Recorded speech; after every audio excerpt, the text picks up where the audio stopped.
Cette méditation quotidienne vous est présentée par le Centre Le Pèlerin, spécialisé en accompagnement psycho-spirituel.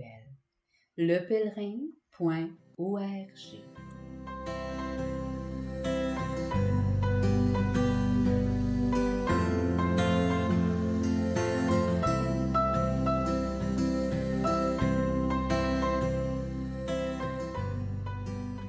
Évangile du jeudi 10 novembre. En ce temps-là, comme les pharisiens demandaient à Jésus quand viendrait le règne de Dieu, il prit la parole et dit : La venue du règne de Dieu n'est pas observable. On ne dira pas « Voilà, il est ici » ou bien « Il est là ». En effet, voici que le règne de Dieu est au milieu de vous. Puis il dit aux disciples : Des jours viendront où vous désirerez voir un seul des jours du Fils de l'homme et vous ne le verrez pas. On vous dira : Voilà, il est là-bas, ou bien voici, il est ici. N'y allez pas, n'y courez pas. En effet, comme l'éclair qui jaillit illumine l'horizon d'un bout à l'autre, ainsi le Fils de l'homme quand son jour viendra. Mais auparavant, il faut qu'il souffre beaucoup et qu'il soit rejeté par cette génération.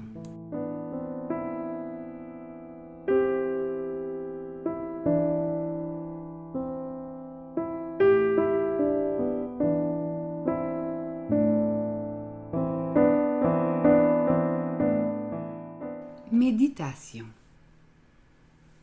Entre la venue du règne de Dieu et la venue du jour de l'homme, il y a comme une dynamique contraire. Le premier est invisible et le second visible. Le premier ne sera pas annoncé et l'autre sera sujet à de fausses annonces. Le premier est au milieu de nous, ou traduira Chouraki en nous, et le second sera comme un éclair transfigurant l'horizon. Le seul trait d'union entre le règne de Dieu et le jour de l'homme, fort différents dans leur dynamique, est que le Fils de l'homme, il faut qu'il souffre beaucoup et qu'il soit rejeté par cette génération. Étrangement, cela m'a reconduit à Ars avec Saint Jean-Marie Vianney et à cette histoire qui m'y a été racontée. Lors d'une homélie du Saint curé d'Ars, il aurait dit, en la présence d'une mère dont le fils s'était suicidé, entre le pont et la rivière, il y a l'infini de la miséricorde de Dieu. Il me semble que l'Évangile de ce jour raconte, à sa façon, la même histoire. La rivière est cette vie qui coule en nous, vie tout intérieure qui nous vient de Dieu et qui sans cesse nous irrigue. Aucune voix ne la proclame, mais elle est là, continuellement donnée. Le règne de Dieu repose donc en nous, en présence. Et nous n'avons ni à courir ici ou là, mais simplement à se laisser glisser humblement en son courant. Mais malheureusement, à cause du mal qui nous frappe, trop souvent, nous nous jetons dans la vie non pour vivre, mais pour mourir. La vie, qui devrait être signe de Dieu et de sa présence, devient le lieu ténébreux de nos errances et le règne diaboliquement envoûtant de la mort. Quant au pont, n'est-ce pas le Christ, celui qui permet de franchir le chemin de la terre au ciel et plus spécialement de la mort avec son péché à la vie avec sa plénitude d'amour? Pont très réel parce que le Fils a accepté de souffrir beaucoup et d'être rejeté.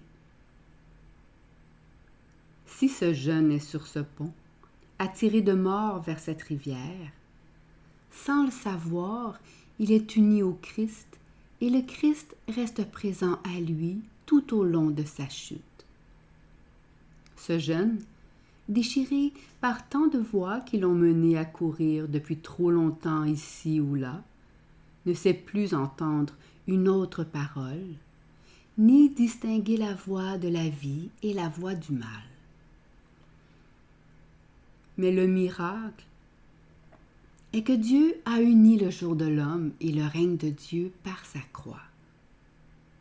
Si bien que du pont à la rivière, ce jeune, sans savoir, voit sa souffrance et son mal et tous les rejets de sa vie être saisis dans le Christ. Son plongeon vers la rivière, qui se voulait un véritable saut dans la mort, devient une immersion dans la vie. En le Christ, qui a pris sa mort, le voilà baptisé, saisi dans un amour inattendu et inespéré. Il est foudroyé par cet éclair d'amour qui illumine tout son être et, soudainement, tout l'horizon de sa vie. Ce jeune qui ne savait plus où aller, ni ici ni là, qui croyait tout perdu et qui était déprimé jusqu'à vouloir tout perdre en plongeant dans l'abîme d'une vie qui a goûté la mort depuis si longtemps. Voilà qu'il est uni, par pure grâce et par miséricorde, au Fils qui a accepté de perdre sa vie pour lui. Le geste de perdition du jeune, uni à ce jour de l'homme, devient une expérience de salut et de résurrection. Et ici, je ne fais pas l'apologie du suicide. Je rappelle seulement que le Fils de l'homme a accepté la croix pour sauver ce qui était perdu. Ou, selon sa promesse au Père, qu'il ne perde rien de tout ce que le Père lui a donné. Je fais donc l'apologie en fait de l'amour, car entre le pont et la rivière, il y a l'infini de l'amour de Dieu. Alors, ne désespérons pas. Même quand survient un geste si désespéré comme le suicide, un perdre sa vie qui nous semble si absurde, Jésus embrasse la désespérance afin que, même là ou ici, la vie puisse triompher et aucune ne soit perdue.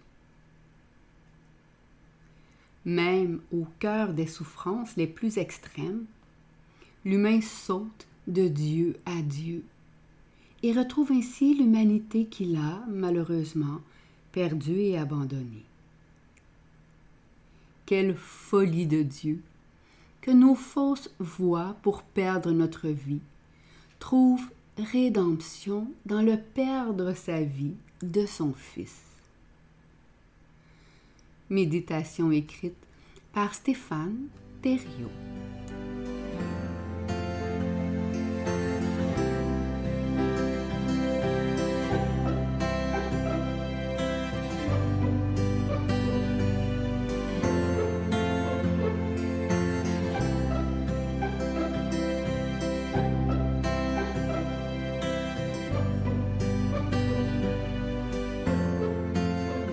Le Centre Le Pèlerin est fier d'offrir depuis plus de 20 ans un service d'accompagnement ainsi qu'un certificat universitaire en accompagnement spirituel.